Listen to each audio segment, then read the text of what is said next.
Okay, आप देख रहे हैं सारे सामने, सब क्लियर है? बड़ी करूं? हमने बॉडी के अंदर क्या लगाना है? टेबल। हमारा टेबल बन गया। हमने 2 टेबल बनाने होंगे तो 2 दफा टेबल रिपीट करेंगे। हमारा बस एक ही टेबल है अभी, ठीक है? टेबल, उस टेबल के अंदर हमारे पास रोज कितनी है?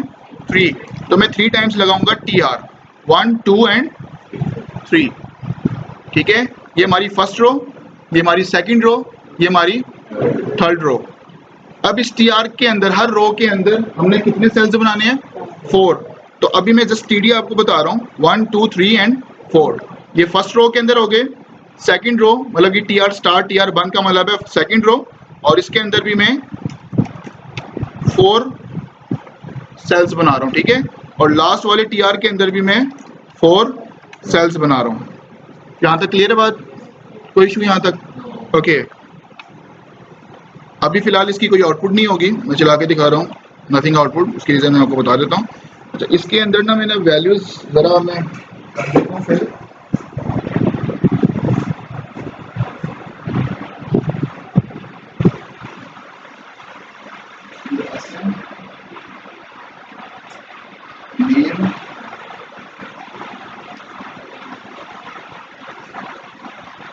ये लिख रहा हूँ, मेरी हेडिंग होगी, ठीक है? 1 2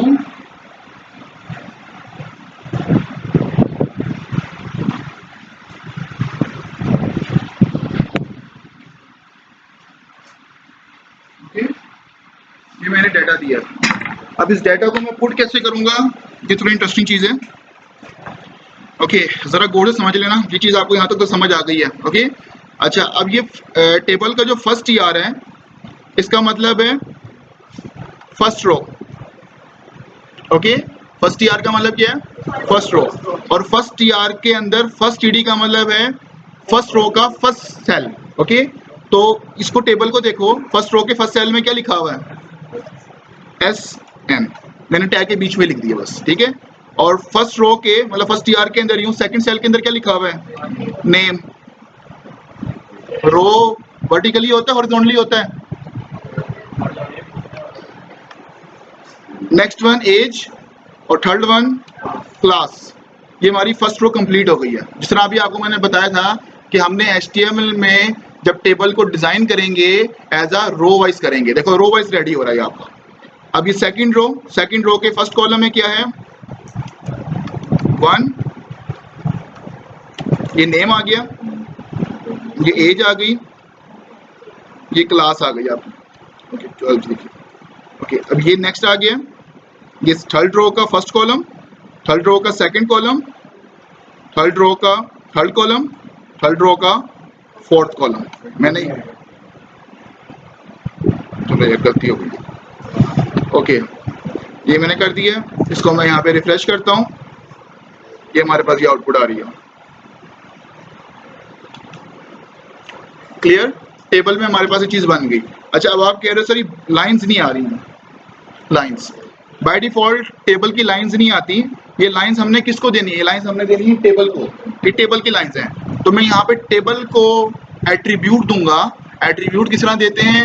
मैं दोबारा रिपीट कर रहा हूँ, एट्रीब्यूट हम देते हैं ओपन टैग में, टैग के अंदर रह के स्पेस दे के एट्रीब्यूट देते हैं। क्लियर? ये मेरा ओपन टैग है टेबल का, इस टैग के अंदर मैंने ब्रैकेट्स के अंदर यूं स्पेस, हमने क्या लगाना है, इसको क्या कहते हैं लाइंस को? बॉर्डर। मैं यहाँ पे टाइप करूंगा border is equal to double quotes. अच्छा, अब आपने बताना है बॉर्डर को आपने कितना थिक करना है। ओके, बाय डिफॉल्ट इसका जो वैल्यू होती है वो है 0। जिस तरह आपने लास्ट टाइम अलाइन यूज किया था, अलाइन की बाय डिफॉल्ट वैल्यू क्या थी? अगर आप ना भी लगाओ अलाइन, लेफ्ट था, आप अलाइन लेफ्ट लिख दो या ना लगाओ एक ही बात है, ठीक है? तो इसकी बॉर्डर की बाय डिफॉल्ट वैल्यू है 0, तभी वो नजर नहीं आ रहा। मैं लेट्स सपोज कर देता हूँ 1। ये आपने इसको इंटीजर नंबर्स में करना है। इंटीजर नंबर कौन से होते हैं मुझे बताने की जरूरत तो नहीं है, पॉजिटिव इंटीजर्स नंबर्स आपने करने हैं। ये देखें 1 हो गया, आप इसको मजीद करते रहेंगे 2, ये क्या होता जा रहा है? ठीक होती रहेगी। ठीक है बात यहाँ तक? इसको मैंने 1 लिख दिया है, ये मेरा यहाँ पे रेडी हो गया। अच्छा, अब दूसरी चीज, एक और प्रॉपर्टी है उसकी, टेबल की एक और प्रॉपर्टी है, मैंने सेल के अंदर स्पेस देनी है। अब आप देखो सेल किसको कहते हैं? बॉक्स को कहते हैं सेल। सबको पता होगा, सेल कहते हैं बॉक्स को।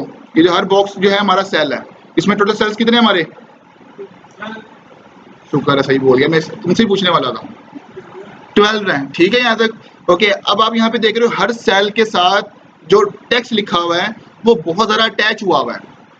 सेल के अंदर स्पेस नहीं है। SN, सस्पेंस ही खत्म कर दिया यार। नेम, एज, क्लास, सारा कुछ अटैच हुआ हुआ है, ठीक है। तो इसके लिए मैं एक एट्रीब्यूट दूंगा, वो एट्रीब्यूट है सेल।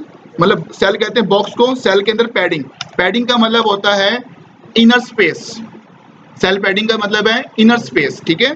सेल पैडिंग में दे देता हूँ, ये वही है, बाय डिफॉल्ट 0 है। मैं यहाँ पे 10 कर देता हूँ, ज़्यादा करते रहोगे तो बढ़ती जाएगी। बाय डिफॉल्ट 0 है, ये मैंने 10 कर दिया। देखो हर सेल के अंदर क्या आ गई है? स्पेस। सेल के अंदर आई है space. Okay, clear. Okay, next एक और है, एक और एट्रीब्यूट है। ये सारे लगाना जरूरी नहीं है, ये आपके मुताबिक है, आपने किस तरह डिजाइन करना है। एक है सेल्फ स्पेसिंग। अगर आप सेल्फ स्पेसिंग लगाते हो उससे क्या होगा? सेल्फ स्पेसिंग में यहाँ पे कर देता हूँ, लेट्स सपोज 15 करना है, जितनी आपने करनी है। बिल्कुल गुड, सही आपने बोला है। ये हर सेल के बाहर स्पेस देगा। सेल के टॉप पे, बॉटम, लेफ्ट एंड राइट, चारों साइडों पे हर सेल के जितनी मर्जी दो। बाय डिफॉल्ट 0 है। बॉर्डर भी आपका 0 था, मैंने बढ़ाया, देखो बॉर्डर्स आ गए। सेल पैडिंग भी आपका बाय डिफॉल्ट 0 था, आप 1 दे दो, 2 दे दो, वो माइनर सा फर्क नजर आएगा। 10 दिए, आप 20 दे दो, 15 दे दो, 17 दे दो, उसके मुताबिक बढ़ता रहेगा। वो आप पिक्सल में एक यूनिट दे रहे हो उसको। क्लियर बात यहाँ तक? ये सेल स्पेसिंग दी है। सेल स्पेसिंग में क्या हुआ है? Outside space. Cell padding inner space, cell spacing outside space. यहाँ तक कोई मसला? ओके, इसको मैं रिमूव कर देता हूँ, इसकी जरूरत नहीं है। ओके, ये अगर आपने नहीं लगाना है। ओके, नेक्स्ट वन है कि हमारे पास, मुझे ये अभी अपना टेबल छोटा नजर आ रहा है, मैंने इसको मजीद बड़ा करना है क्योंकि मैंने जूम किया, इस वजह से आपको लग रहा है। मैंने इसकी बड़ा करना है, तो कौन सी प्रॉपर्टी होगी? विड्थ। मैं विड्थ लगा देता हूँ, मैं लिख देता हूँ यहाँ पे 500। ये मैंने 500 कर दिया, ठीक है। जूम हुआ इस वजह से, एक्चुअल आपका 100% ये है, ये 500 ये एक्चुअल। क्लियर बात यहाँ तक? मैंने इसको सेंटर में लेके आना है। Align is equal to centre, इसका जस्टिफाई नहीं, इसका लेफ्ट, राइट और सेंटर 3 है। ये मेरा टेबल सेंटर में आया क्योंकि मैंने टेबल के ऊपर प्रॉपर्टी लगाई है लाइन सेंटर, का मतलब है टेबल मेरा सेंटर में आ गया। यहाँ तक कोई मसला? ओके, अच्छा मैं दोबारा इसको जूम कर देता हूँ। अच्छा, अब आप यहाँ पे देख रहे हो सारे, मैंने अभी TD यूज किया, अभी तक हमने भी TH का काम नहीं किया। TH क्या करता है? मैं अगर इसको फर्स्ट रो को TD की जगह यहाँ पे TH यूज करता हूँ। अब आप जरा मुझे बताना कि TH और TD में क्या डिफरेंशिएट है, क्या फर्क नजर आएगा?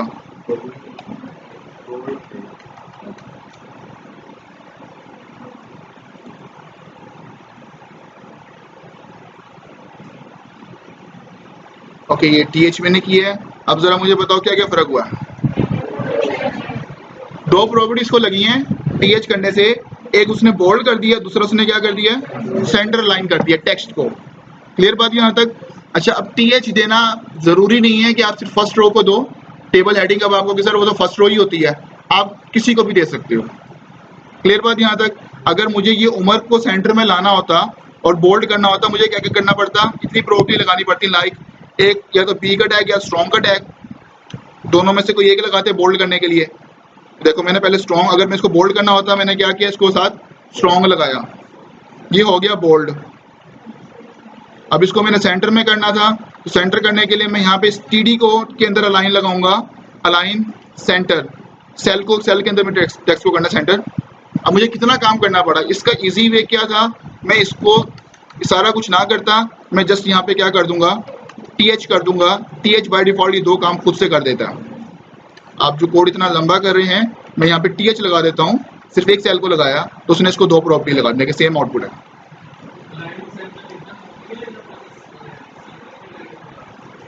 सेंटर का टैग आपके एलिमेंट को सेंटर में करता है, ये एलिमेंट के अंदर का टेक्स्ट है, ठीक है। वो जब सेंटर की बात करें वो कुछ और चीज है। यहाँ तो कोई मसला? ओके, नेक्स्ट अब हम अच्छा, इस तरह करके इसकी मैं हाइट भी बढ़ा सकता हूँ। मैं इसकी हाइट लिख देता हूँ लाइक 300, ये इसकी हाइट 300 होगी। क्लियर? हाइट क्या होगी इसकी? 300 हो गई है। अच्छा, इसको मैंने वर्टिकली लाइन करना है। लेट्स सपोज को मैंने वर्टिकल लाइन करना है। ये जो उमर है, ठीक है, ये मेरा कहाँ पे नजर आ रहा है? हॉरिजॉन्टली भी सेंटर में है और वर्टिकली भी सेंटर में है। मैंने इसको कहाँ पे दिखाना है? इसको मैंने दिखाना है टॉप राइट पे। कहाँ पे दिखाना है? Top right. कौन सी पोजीशन बनेगी? ये वाली। ओके, अभी दोनों जगह कहाँ पे? सेंटर सेंटर है। मैंने इसको दिखाना है टॉप राइट। टॉप राइट का मतलब है वर्टिकली टॉप, हॉरिजॉन्टली राइट, क्योंकि लेफ्ट राइट आपका हॉरिजॉन्टली होता है, टॉप बॉटम आपका वर्टिकली होगा। मैंने इसको वहां पे दिखाना है। ओके, तो मैं इसको किस तरह करूंगा? एक अलाइन है यहाँ पे, अगर मैं अलाइन लगाता हूँ, लाइन के अंदर हमारे पास आ रहे हैं हॉरिजॉन्टली, टॉप राइट बोला है, यहाँ से मैंने इसको लगा दिया राइट। तो ये अभी से मैंने हॉरिजॉन्टली किया है, तो ये कहाँ पे हो गया? वर्टिकली तो सेंटर रहेगा, वर्टिकली भी मैंने चेंज नहीं किया, राइट हो गया। उसका टॉप भी चेंज करना है, उसके लिए हम यूज करेंगे वी अलाइन। वी अलाइन का मतलब है वर्टिकल लाइन। इसको यहाँ पे मैं कर दूंगा टॉप। मिडल ना लगाना, कि मिडल बाय डिफॉल्ट लगा हुआ है, टॉप राइट पे चला गया। मैंने इसको बॉटम राइट पे करना है, तो मैं यहाँ पे यूज कर दूंगा बॉटम राइट। राइट तो लगा हुआ है, लेकिन ये तब मूव होगा अगर उस सेल की हाइट ज्यादा हुई। अभी मैंने जब बाय डिफॉल्ट अगर ये हाइट में खत्म कर देता हूँ, ये हाइट की वजह से हो रहा है, अगर इसकी मैं हाइट ये खत्म कर दूंगा 300, सेल की हाइट उतनी होगी जितना मेरा टेक्स्ट की हाइट है, अब वो मूव कर ही नहीं सकता।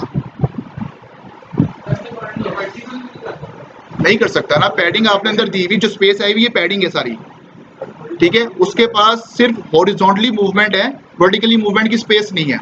तो आप मैंने हाइट बढ़ाई थी ताकि सेल मेरा बड़ा हो जाए, ताकि वो मूव कर सके। सेल बाहर नहीं निकलेगा, वो अंदर ही रहेगा। ओके, यहाँ तक कोई मसला?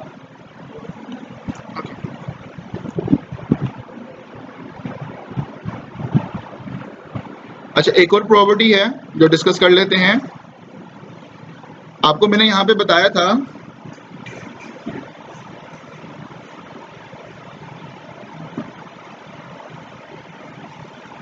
एट्रीब्यूट है,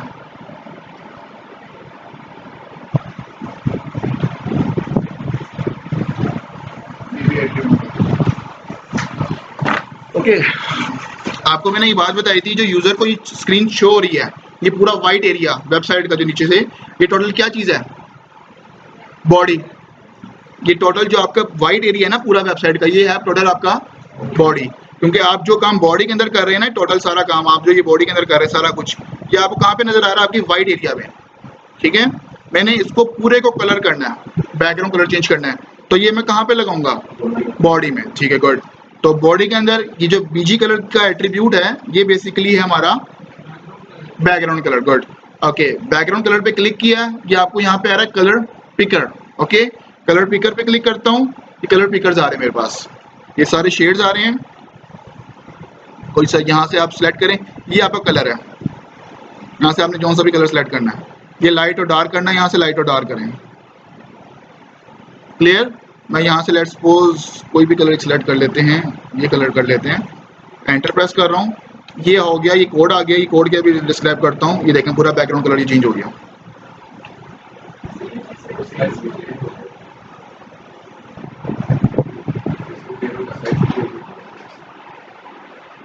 वो मैंने हाइट लगाया था, हाइट पहले हाइट मैंने रिफ्रेश अप किया है, वो हाइट की वजह से हुआ।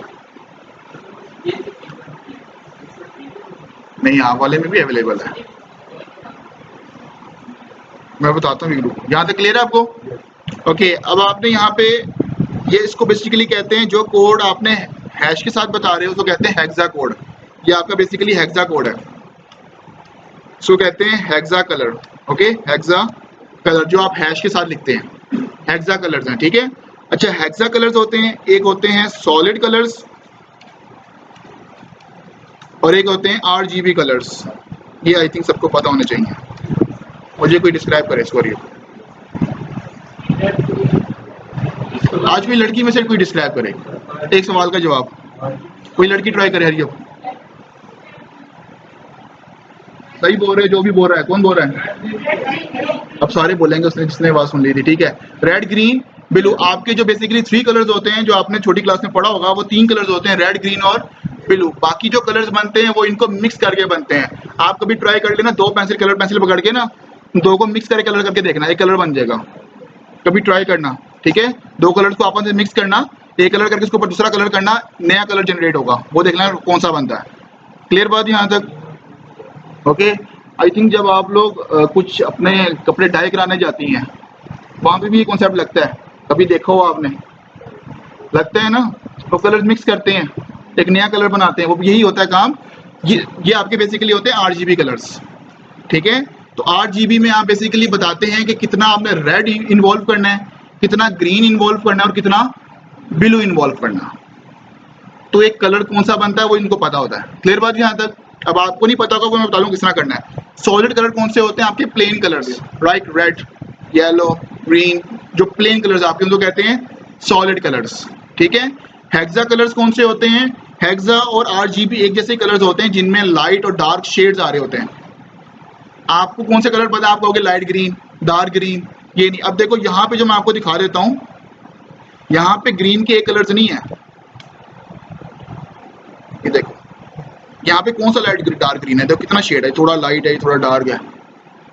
लाइट ग्रीन एक फिक्स है, डार्क ग्रीन एक फिक्स है। यहाँ पे देखो कितने शेड्स निकल रही है, देखो। क्लियर? तो हेक्सा और RGB में कोई फर्क नहीं है। हेक्सा में हम कोड इस तरह करके दे देते हैं और RGB में हम रेड ग्रीन ब्लू करके देते हैं। यहाँ तक बात क्लियर है? ओके। और अगर हमने RGB मतलब सॉलिड कलर देना है तो मैं डायरेक्ट लिख दूंगा यहाँ पे रेड, इस तरह करके।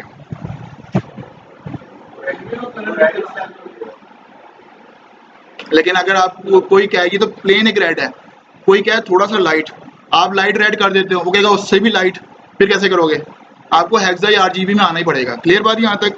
अच्छा, अब RGB हम कैसे लगाएंगे? RGB हम लगाएंगे यहाँ पे, ये देखो ये लिखा हुआ नीचे RGB। मैं ये कलर सेलेक्ट कर लेता हूँ, इसका हेक्सा कोड ये दिखा रहा है आपको नीचे, ये दिखा रहा है हेक्सा कोड, क्लियर, हैश के साथ। और अगर आप यहाँ पे RGB पे क्लिक कर दोगे तो ये बता रहा है कि रेड 221, ग्रीन आपका कितना होगा 28 और आपका ब्लू कितना होगा 32।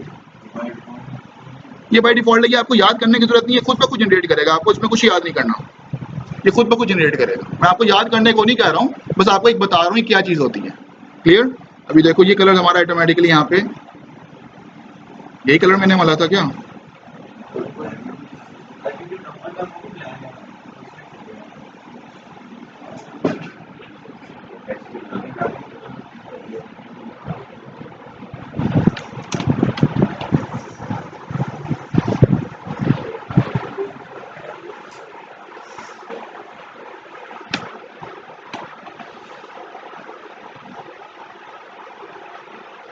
मेरे ख्याल से आपके लैपटॉप पे ठीक चलेगा, चला के देख लेना, कलर सेलेक्ट सही कर रहा हूँ। यहाँ तक कोई मसला आप लोगों को? ओके।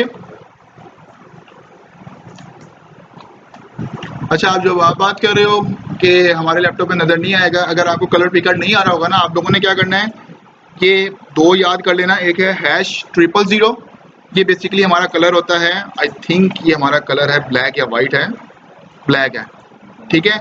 वो वाइट, FFF हमारा वाइट होता है, अगर आप FFF लिख देंगे वो हमारा वाइट कलर है। ये तीन आप याद कर लो, ये इजी सही है आपके।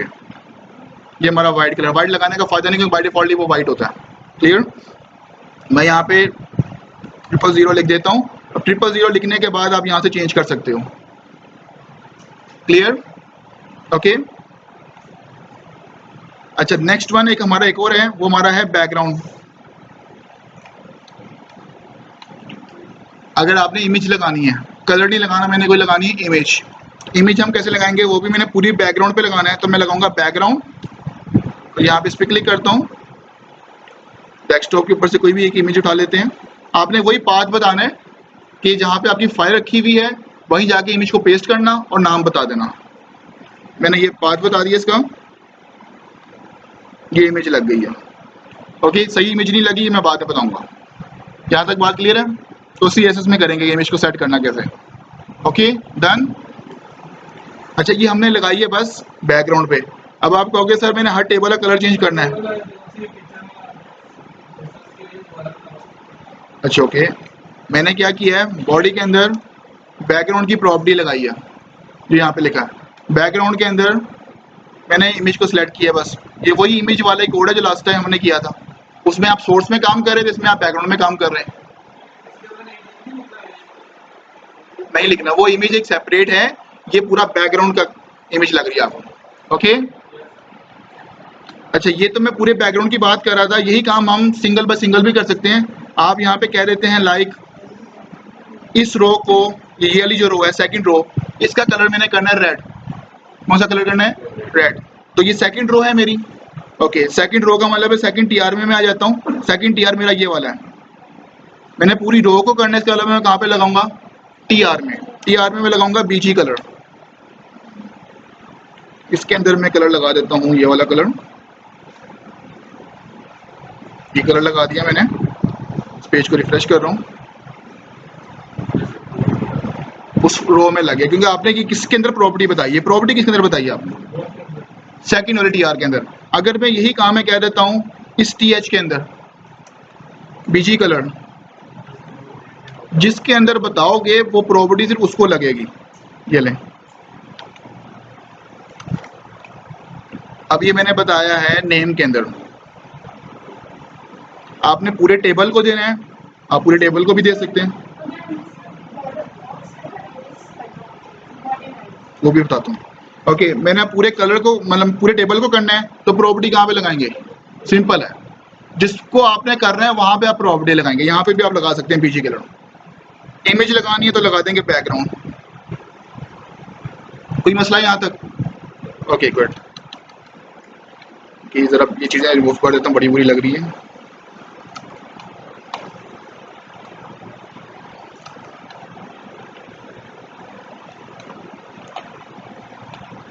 ओके, ये मैंने यहाँ पे काम कर दिया। ओके, इसके आगे अब हम चलते हैं। अच्छा, जिस तरह आप ये कह रही हैं मैंने लाइक बॉर्डर का कलर चेंज करना है। ओके, इसके आगे आपकी प्रॉपर्टी मेरी थी बॉर्डर कलर। ठीक है, बॉर्डर कलर, वही फिर आपने कलर बताना है। मैं यहाँ पे कलर क्या बता देता हूँ, लेट्स सपोज ये हम बिलो बता देते हैं। बॉर्डर कलर किस में कन्वर्ट हो गए? Okay done.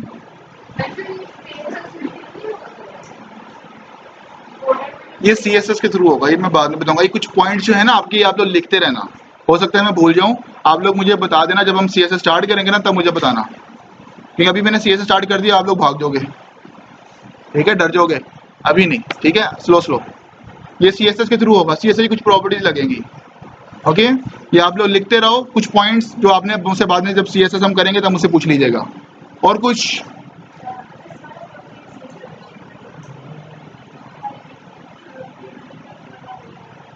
ओके, इसको देख लेते हैं। मैं अगर इस TR, ये जो लास्ट वाला जो मेरा TR है, ये सारा मेरा लेफ्ट लाइन है। ठीक है, इसको मैंने करना है राइट लाइन, तो सेंटर लाइन अलाइन इस TR को यहाँ पे कर देता हूँ मैं सेंटर। अगर आप सिंगल को करेंगी तो वो सिर्फ सिंगल सेल होगा, मैंने पूरी रो को किया। अब ये रो के बाद आपके पास सिर्फ एक ही ऑप्शन बचेगी। अगर हम TD को करेंगे आपको हर TD को लगाना पड़ेगा। आपने इजी वे किया इसका, इसको कर दिया। लेकिन अगर आप कहेंगे इससे भी कोई बेटर है, अगर आप टेबल को करोगे, टेबल को नहीं होगा, क्योंकि टेबल की लाइन का मतलब है टेबल की पोजीशन। क्लियर बात यहाँ तक? और कुछ?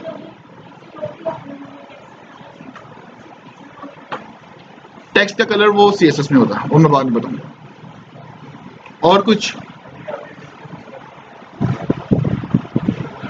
आपने कल IMG वाला कोड किया था, किस तरह किया था? हाँ जी, सोर्स यहाँ पे समझ लो ये IMG नहीं, IMG का मतलब था एक सिंगल इमेज, वो इंडिपेंडेंट थी। ये बैकग्राउंड की है।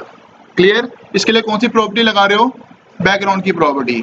आप सोर्स के अंदर आपने काम क्या किया था कि इमेज आपने वहां पे रखी थी जहां पे आपकी फाइल है, या फाइल आपने वहां पे रख दी जहां पे आपकी इमेज, दोनों को साथ लाके सिर्फ नाम डॉट एक्सटेंशन आपने वो बताना है। इसमें भी सेम वही है, इमेज वहां पे लाके रख के नेम डॉट एक्सटेंशन।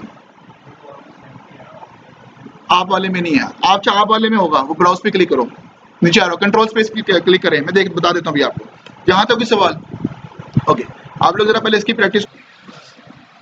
ओके, अब नेक्स्ट हमने एट्रीब्यूट देखने हैं, दो एट्रीब्यूट्स, एक row span and col span. ठीक है, ये हम क्यों यूज करते हैं? स्पैन मींस मर्ज। मर्ज का मतलब क्या होता है? मर्ज का मतलब होता है दो सेल्स को या मोर देन टू सेल्स को एक करना। क्योंकि एक सेल को आप मर्ज नहीं कर सकते क्योंकि वो तो एक सेल है, एटलीस्ट आपको उसके साथ एक और सेल चाहिए होगा, मतलब एटलीस्ट 2 सेल चाहिए होंगे जिनको आपने मर्ज करके एक करना है।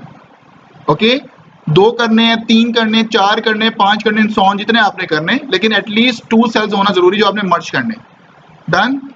अच्छा, अब ये एक है कोल स्पैन, एक है रो स्पैन। कोल स्पैन हम तब यूज करते हैं जब 2 कॉलम्स को मैंने स्पैन करना है, 2 कॉलम्स को, 3 कॉलम्स को। ओके, मतलब कॉलम्स किस तरह होंगे, हॉरिजॉन्टली, कॉलम्स हॉरिजॉन्टली होंगे ना स्पैन। और रो स्पैन हम तब करते हैं जब आपने 2 रोज को या मोर देन 2 रोज को स्पैन करना है, वो वर्टिकली होगा। ड्रा कर, रजिस्टर पे ड्रा कर, 2 रो को स्पैन करना है, एक ऊपर एक नीचे है, स्पैन करके एक करोगे, किस तरह स्पैन कर रहे हो, वर्टिकली कर रहे हो ना, 2 रोज हैं, हाँ 2 रोज है, एक ऊपर एक नीचे, 2 रो को स्पैन कर रहे हो, एक किया तो किस तरह होगी स्पैन, हाँ तो कैसे होगी, एक होगी, इस तरह करके स्पैन होता है। आपने जब लाइन रिमूव करनी होगी तो इस तरह करके रिमूव होगी ना, लाइन खत्म हो जाएगी। और अगर 2 कॉलम्स को करोगे तो वो किस तरह मर्ज होंगे, हॉरिजॉन्टली। हाँ, आई बात समझ। ओके, वही करके दिखाने लग रहा हूँ। ओके, लेट्स सपोज मर्ज,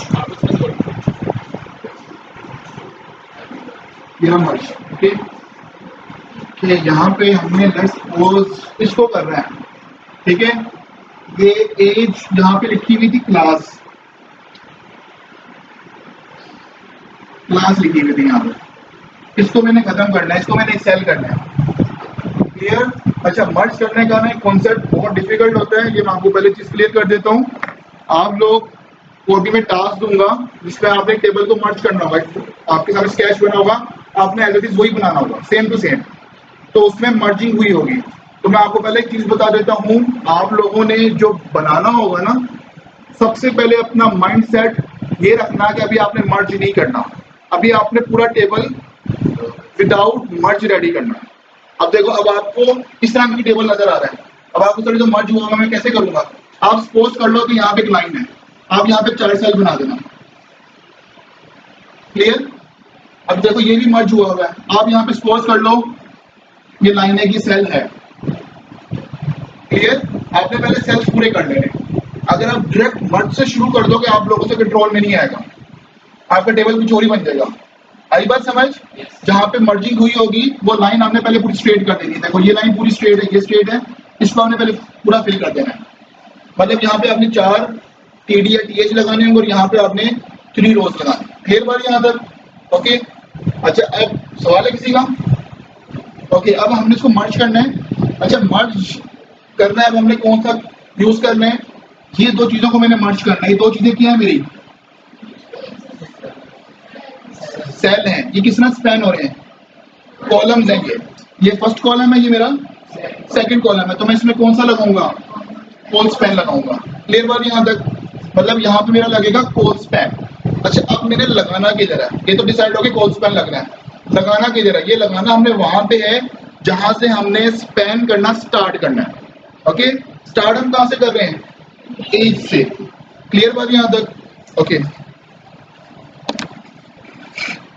मतलब यहां से हमने स्टार्ट करना है एज से, हमारा ये एज फर्स्ट रो का 3rd सेल है, मतलब ये फर्स्ट रो का 3rd सेल है, इसमें हमने क्या लगाना है, कोल स्पैन।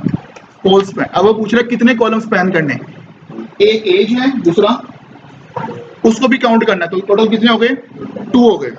अगर आपने ज्यादा करने होंगे तो काउंट करना, उसको भी काउंट करना होता है, मतलब ये एज और ये क्लास दोनों को काउंट करना होता है, ये ना करना आगे से काउंट करना शुरू करना, वो गलत है, इसको भी काउंट करना होता है। ठीक है, हो गया स्पैन। और आपने जिसको रिमूव करना था वो क्या था हमारा, ये सेल, इसको हम रिमूव कर देंगे।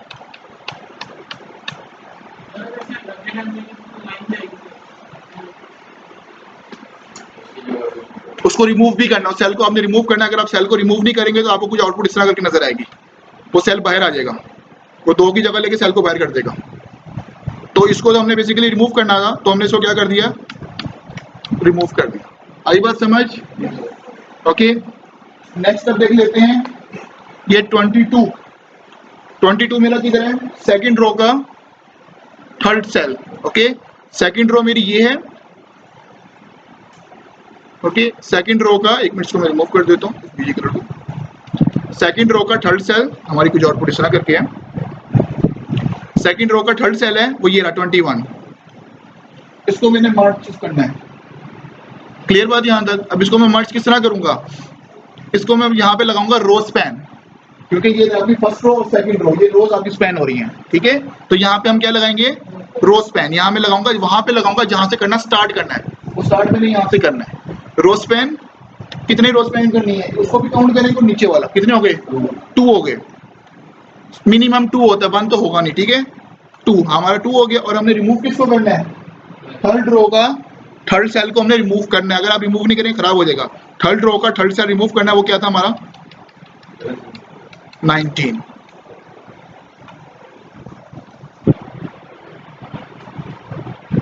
आगे समझ? ओके, एक और ट्राई करते हैं। मैंने इन तीनों को एक करना है, तो क्या करूंगा? मैंने जो एज पे लगाया था वो मैं कहां पे लगाऊंगा? एसएन पे लगाऊंगा। या लेट्स सपोज, अभी चलो उसको छोड़ो, अभी मैंने बस एसएन और नेम को करना है, तो मैं फिर कहां पे लगाऊंगा? एसएन पे होल स्पैन 2, और नेम को रिमूव करना पड़ेगा हमें। ठीक है, मैं नेम को कर दूंगा रिमूव।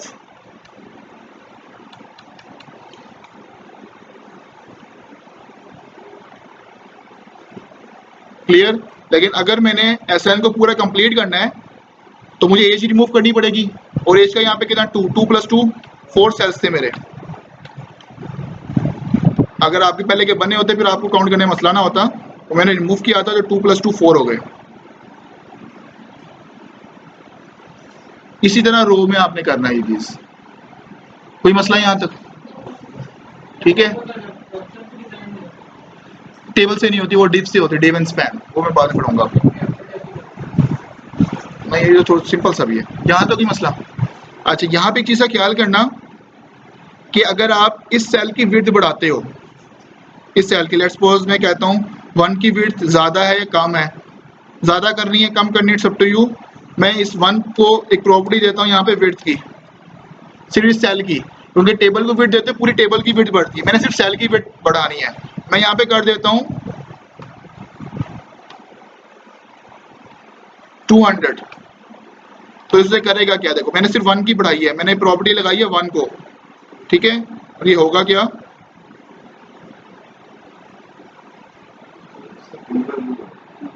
2 पे इसको याद रखना, टेबल का सिंपल सा कॉन्सेप्ट यही है कि अगर आप इसकी वेट बढ़ाओगे ना तो ओवरऑल तो सबकी वेट बढ़ाएगा, मतलब इसकी पूरा एसएन बढ़ेगा। सिर्फ एक सेल की सेल आगे नहीं होगा, वो तो अगर सेल आगे हो गया वो टेबल ही नहीं रहा। अगर आप इस रो की हाइट बढ़ाओगे तो ये पूरी रो की हाइट बढ़ेगी, चाहे आपने इस पे प्रॉपर्टी लगाई हो, लेकिन वो इस पूरी रो की हाइट बढ़ाएगा, चाहे आपने इस पे प्रॉपर्टी लगाई हो। क्लियर? आप इसकी वेट बढ़ाओगे तो ये ओवरऑल पूरे कॉलम की वेट बढ़ेगी। आई बात समझ? ओके, चला ठीक है। अब आपकी जरा असाइनमेंट है, आप जरा मोबाइल का लेआउट बनाए। हरियो। ओके, आगे देखते हैं। अच्छा, एक टैग यहाँ पे लिखा हुआ मैंने HR, ये HR मोस्टली मैंने ट्राई कर लिया होगा। मैं लेट्स सपोज यहाँ पे हेडिंग 1 लगा रहा हूँ, हेडिंग 1 के अंदर लिख देता हूँ टेबल एग्जाम्पल, टेबल के ऊपर लगा रहा हूँ, हेडिंग 1 दे रहा हूँ कि टेबल एग्जाम्पल आ गया है। इसको सेंटर में करना है, अलाइन सेंटर, ये सारा हम पढ़ चुके हैं, इसने सेंटर में कर दिया। ठीक है।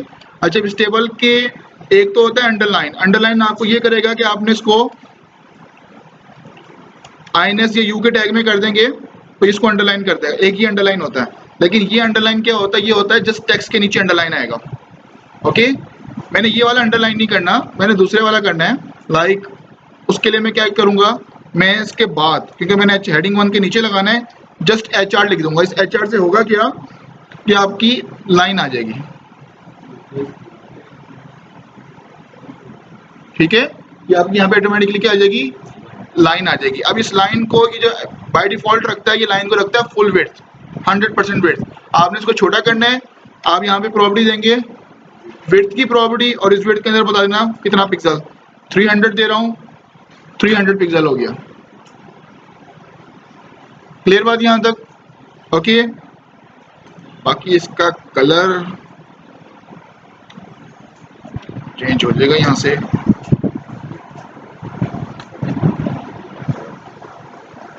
नहीं, वो CSS के थ्रू ही होगा, यहाँ से नहीं होगा।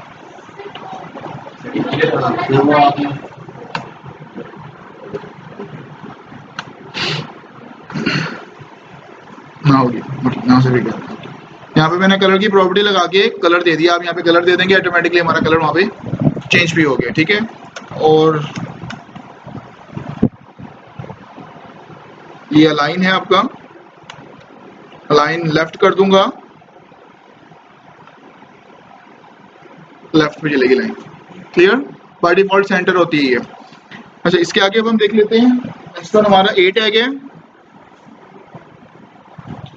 ये ए टैग बहुत इंपॉर्टेंट टैग है, ये आपका मोस्टली यूज होगा आपकी वेबसाइट के अंदर जब आप वेबसाइट बना रहे होंगे, ये याद रखिएगा आप लोग। अच्छा, ए टैग में हेडिंग 1 के नीचे लगा रहा हूँ मैं, 2 BR के बीच में कर देता हूँ। ए टैग हम किस तरह यूज करते हैं? मैं ए टैग स्टार्ट करता हूँ, ए टैग में बंद करता हूँ। ठीक है, ए टैग में मैं लिख देता हूँ यहाँ पे क्लिक हेयर, ये क्लिक हेयर लिखा हुआ आ गया। ठीक है, इस बेसिकली टैग को कहते क्या हैं? ए स्टैंड्स फॉर एंकर टैग, इसको एंकर टैग कहते हैं। ठीक है, एंकर का मतलब क्या होता है? ये लिंक्स जनरेट करता है कि इस पे मैं क्लिक करके कुछ ओपन करवाना चाह रहा हूँ। क्लियर, इसके लिए हम यूज करते हैं एंकर टैग। आपने नेविगेशंस देखी हुई हैं कि क्लिक करते हो दूसरे पेज पे चले जाते हो, तो एंकर टैग हम यूज करते हैं टू नेविगेट। नेविगेट का मतलब होता है from one page to the another page, आप मूव ऑन हो रहे होते हैं, उसको कहते हैं नेविगेट। तो उसके लिए हम यूज करते हैं एंकर का टैग। किसी पेज पे जाना, किसी इमेज को ओपन करना, किसी वीडियो को ओपन करना, किसी वेबसाइट को ओपन करना, मतलब नेविगेट, किसी एक जगह दूसरी जगह पे जाना है आपने, उसके लिए हम यूज करते हैं एंकर टैग। आप लोगों ने गूगल इमेजेस देखते हो, इतनी इमेजेस आपको नजर आ रही होती है, आप एक इमेज पे क्लिक करते हो, एक बड़ी इमेज ओपन हो जाती है, सारा एंकर टैग है। क्लियर बात यहाँ तक?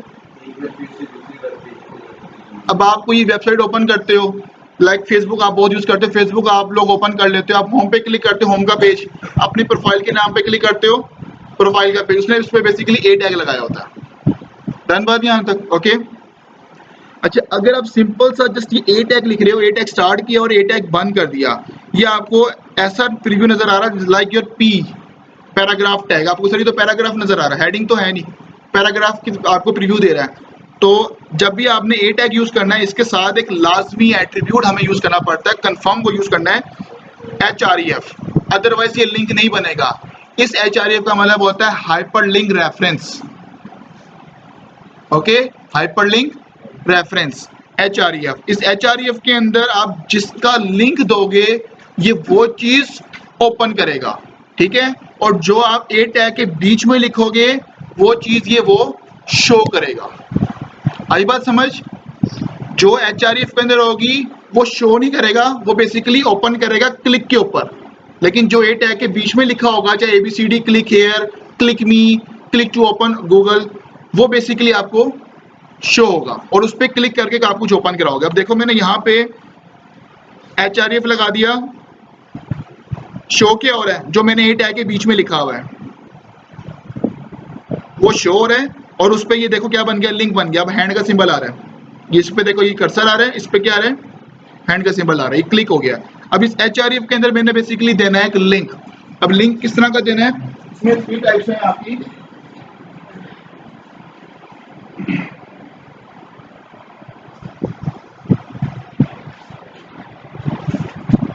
वेब लिंक दे सकते हैं आप,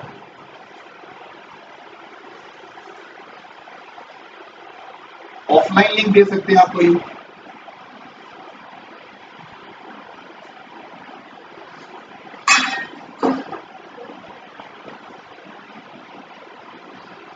जी।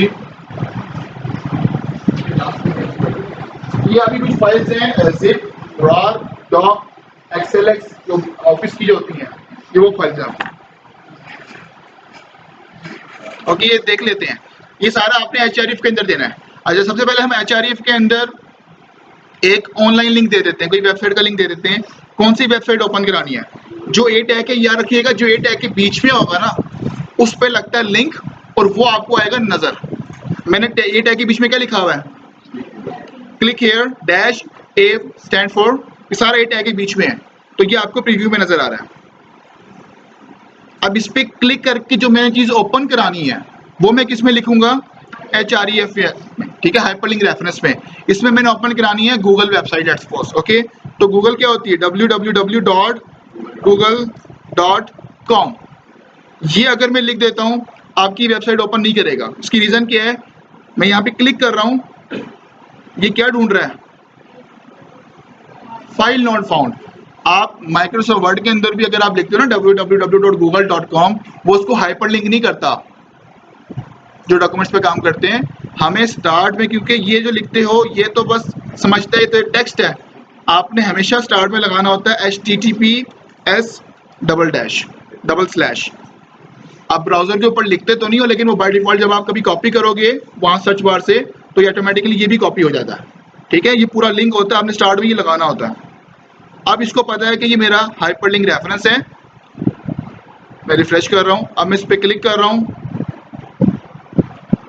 ये मेरी गूगल की वेबसाइट देखो, उसने ओपन कर। क्लियर? आप किसी भी की वेबसाइट का यहाँ पे लिंक देंगे, लाइक अब आपने जितना आप W3 स्कूल देख रहे हो, मैं यहाँ पे लिख देता हूँ W3 स्कूल्स, बस आपने पाथ सही लिखना है। मैं इसको बैक कर रहा हूँ, रिफ्रेश, जो आपकी W3 स्कूल ओपन होगी। अगर आपको इस तरह मसला हो रहा होगा तो आप एक काम कीजिएगा, पहले वो वेबसाइट ओपन कर लें, यहाँ से उसको कॉपी करें और यहाँ पे इसको आगे पेस्ट करें ताकि आपकी स्पेलिंग मिस्टेक ही ना हो। वो वेबसाइट ओपन करके यहाँ पे उसका पूरा लिंक रख दें। क्लियर बात? यहाँ तक वेबसाइट ओपन करने के बाद ये यहाँ पे इसका लिंक है, इसको कॉपी करना ऊपर वाला पूरा, ठीक है यहाँ तक? ओके ओके, नेक्स्ट अब हम चलते हैं। अच्छा, अब एक मसला एक और आ रहा है, आप लोग देख रहे हो, आप लोग कह रहे हो कि सर मैं इस पर क्लिक कर रहा हूँ, ये सेम टैब में ओपन कर रहा है। टैब का मतलब पता है? इसको कहते हैं टैब्स। ये टैब्स, ये सेम टैब पे ओपन कर रहा है। मैं चाह रहा हूँ कि अगर सेम टैब पे ओपन करना फिर कोड सही है आपका। अगर हम चाह रहे हैं कि मैं इस पर क्लिक करूँ कि आपको इस तरह करके ओपन हो नेक्स्ट टैब में, ठीक है, तो इसके लिए मैं फिर क्या करूँगा? इसके लिए मैं ये करूँगा, एक और एट्रीब्यूट दूंगा, टारगेट। टारगेट में एक वैल्यू दूंगा अंडरस्कोर ब्लैंक। उससे क्या होगा? अगर इसको मैं रिफ्रेश कर रहा हूँ, अब मैं क्लिक कर रहा हूँ, ये देखो नया टैब में ओपन कर रहा है, वो टैब मेरा स्टिल मौजूद है। मैं दोबारा क्लिक कर रहा हूँ, नेक्स्ट टैब, जितनी बार क्लिक कर रहा हूँ नए टैब में ओपन कर रहा है। ये जस्ट किस तरह हुआ है? मैंने एक एट्रीब्यूट दिया है, target is equal to double quotes में अंडरस्कोर ब्लैंक। यहाँ तक बात क्लियर है? ओके, अच्छा ये हो गया। अच्छा, अभी हमने देख लिया web links, okay, web link देखे हैं। अब सपोज अब मैंने देना ऑफलाइन लिंक। ऑफलाइन लिंक कौन से होंगे? आपकी जो लैपटॉप के अंदर फाइल है उसका लिंक, ठीक है। अब देखो मैंने यहाँ पे कोई एक वेबसाइट बनाई होगी, लेट्स सपोज कोई भी। अच्छा, मैं करता हूँ कि मैं कह रहा हूँ अभी हमारा जो लेक्चर है वो ये चल रहा है, मैंने ओपन करना है फर्स्ट लेक्चर जो हमने कल बनाया था, वो कौन सा था? ये फाइल है हमारी, ये फाइल है। मैं कह रहा हूँ कि जब मैं इस पर क्लिक करूँ तो मेरी ये फाइल ओपन हो जाए, ओके। ये ऑफलाइन है क्योंकि मेरे सिस्टम पे पड़ी हुई। ये मैं कैसे ओपन करूंगा? यहाँ पे आपने इसका देना है पाथ, इसका आपने पाथ बताना है। अब ये जो मेरी फाइल है ये मेरे उसके साथ ही रखी हुई है, तो मैंने उसका लेक्चर का नाम रखा था lecture1.html। दोनों फाइल्स मेरी साथ रखी हुई हैं। और अब अगर मैं स्टार्ट पे क्लिक कर रहा हूँ और यहाँ पे क्लिक कर रहा हूँ, ये देखें, और नए टैब इसलिए ओपन कर रहा है क्योंकि मैं टारगेट अंडरस्कोर ब्लैंक लगाया हुआ। कोई भी आप, मैं यहाँ पे कोई एक इमेज सेलेक्ट कर लेता हूँ, इसको नहीं करता, चलो एक और बना लेते हैं टैग HREF। मैं यहाँ पे लिख देता हूँ व्यू इमेज, ओके। मैं यहाँ पे व्यू इमेज लिख रहा हूँ और यहाँ पे मैं कोई एक इमेज लगा देता हूँ, ये इमेज लगा देता हूँ। अब देखो ये मैंने इमेज किस में बताई है? HREF में। आपको शो क्या होगा? क्या शो हो रहा है? ठीक है, और जब मैं इस पर क्लिक करूंगा तो मेरा चलेगा इस तरह ही होता है गूगल इमेजेस। डन।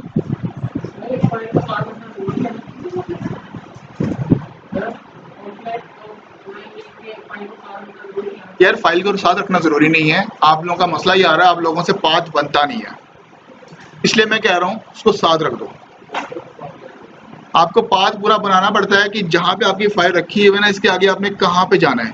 अब आपकी चीज समझ इसका आइडिया नहीं होता, लेट्स सपोज मेरी फाइल इधर पड़ी हुई है एक फोल्डर के अंदर, फोल्डर है मेरा डेस्कटॉप के अंदर जाके, इमेजेस मेरी पीछे रखी हुई डेस्कटॉप के ऊपर, तो फिर आपका पाथ किस तरह बनेगा, डबल डॉट का मतलब होता है बैक स्लैश इमेज का नाम, ये चीज आप अभी कर नहीं सकते हो, ठीक है। तो इसलिए मैं आपको इसलिए कह रहा हूँ कि आप उसको साथ ही रख दो, डायरेक्ट उसका नाम लिखो, फोल्डर के अंदर फोल्डर होगा फिर आप फोल्डर स्लैश इमेज नेम इस तरह करके लिखते हो, ये पाथ्स होते हैं आपके, ठीक है। यहाँ तक बात क्लियर है। अच्छा दूसरा होता है अगर मैं गूगल इमेजेस की बात करूँ, अच्छा आपकी रिपीट करें, ओके क्या चीज रिपीट करने को कह रही है, स्टार्ट से ये इमेज का, ओके मैंने ए टैग लगाया href, मैंने एक प्रीव्यू देना है, क्या टेक्स्ट देना है, मैं यहाँ पे लिख देता हूँ व्यू इमेज या लिख दो शो इमेज, जो भी आपने यूजर को देना है, मैंने यहाँ पे लिख दिया शो इमेज, ये यूजर को शो होगा, ठीक है। और क्या चीज मैंने ओपन करानी है वो मैं बताऊंगा href के अंदर, तो मैंने ओपन करानी है इमेज मेरी रखी हुई है, ये रखी हुई है, ठीक है, ये इसका पाथ आ गया। अब ब्राउजर के ऊपर आपको यहाँ पे शो इमेज नजर आ रहा है, क्लिक कर रहा हूँ इमेज शो हो रही है, क्लियर। अच्छा अब जो गूगल इमेजेस होती हैं वो कैसे होती हैं वो मैं आपको भी बता देते हैं, href इसके अंदर मैं लिख रहा हूँ शो इमेज, गूगल इमेजेस पे क्या आपको नजर आ रही होती है, इमेज ही नजर आ रही होती है। अब मैं इसके अंदर क्योंकि ए टैग के अंदर जो भी होगा उस पर आपका लिंक बना हुआ होगा, मैंने ए टैग के अंदर लिख दिया वर्ड, तो वर्ड पे क्या बन गया था लिंक, मैं ए टैग के बीच में लगा देता हूँ इमेज सोर्स, यही इमेज लगाते हैं same to same, okay. Image की विड्थ मैं कर देता हूँ यहाँ पे 50, मैंने ए टैग के बीच में इमेज लगाया और इमेज छोटी कर दी है, ये इमेज है मेरी। अब मैं कहूँगा इस इमेज पे जब ये क्लिक करे यही इमेज मेरी ओपन हो, अब इसमें फर्क चेक करना, सेम इमेज ओपन करवा रहा हूँ क्लिक करके, अब देखो इस पे क्लिक कर रहा हूँ, ये आपका गूगल इमेजेस होता है,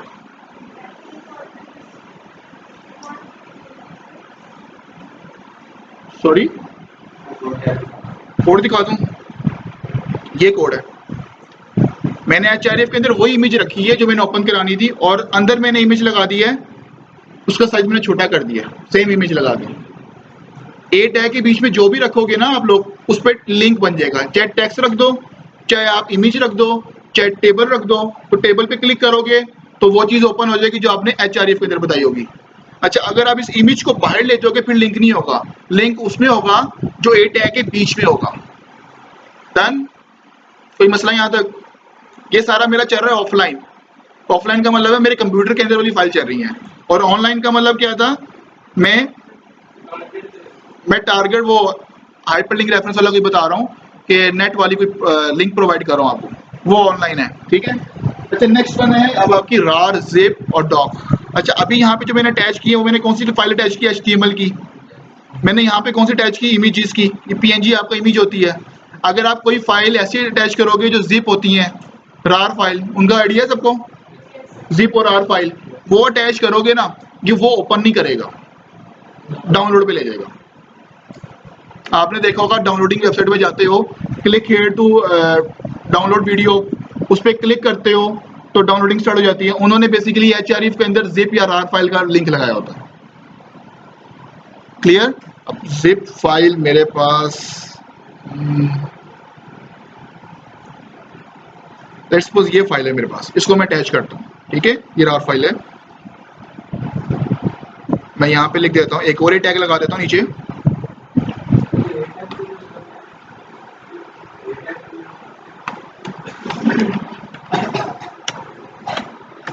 आपका साबुन स्लो है, ए टैग यूज करते हैं लिंक बनाने के लिए कि मैं क्लिक करके कुछ ओपन करवाऊं, उसको कहते हैं ए टैग, ठीक है। अच्छा इसमें अब मैंने करना क्या है, मैं यहाँ पे लिख देता हूँ क्लिक हियर टू डाउनलोड, ये मैंने टेक्स्ट दे दिया ताकि यूजर को समझ आए कि क्या करना चाह रहा है, और इस href के अंदर मैं दे देता हूँ यहाँ पे कोई जिप फाइल दे दो, कोई रार फाइल दे दो, या कोई माइक्रोसॉफ्ट वर्ड की फाइल दे दो। ये फाइल दे रहा हूँ। अब इसको मैं क्लिक कर रहा हूँ, सेव किया है, ये क्लिक है डाउनलोड, क्लिक कर रहा हूँ, डाउनलोडिंग स्टार्ट। इसको सेव किया है, ये डाउनलोडिंग स्टार्ट हो गई। क्लियर बात यहाँ तक समझ आ गई चीज की? अगर आपकी जिप फाइल होगी या कोई और फाइल होगी तो वो उसको डाउनलोडिंग पे। अच्छा, मैंने अभी यहाँ पे इमेज लगाई थी, ये चीज यहाँ पे, आप यहाँ पे अगर कोई वीडियो लगाओगे ना, वो वीडियो प्ले हो जाएगी। ये इमेज वो बाद में, वो कुछ और चीजें मैं बाद में बताऊँ।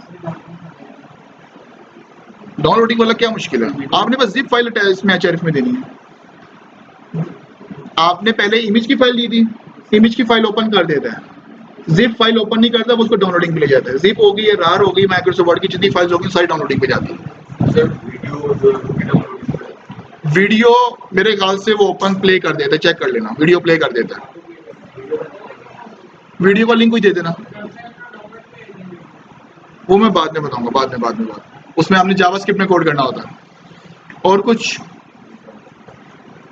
यहाँ पे ये टैग हो गया, उसके बाद फॉर्म में फिर बाद में पढ़ते हैं, ठीक है।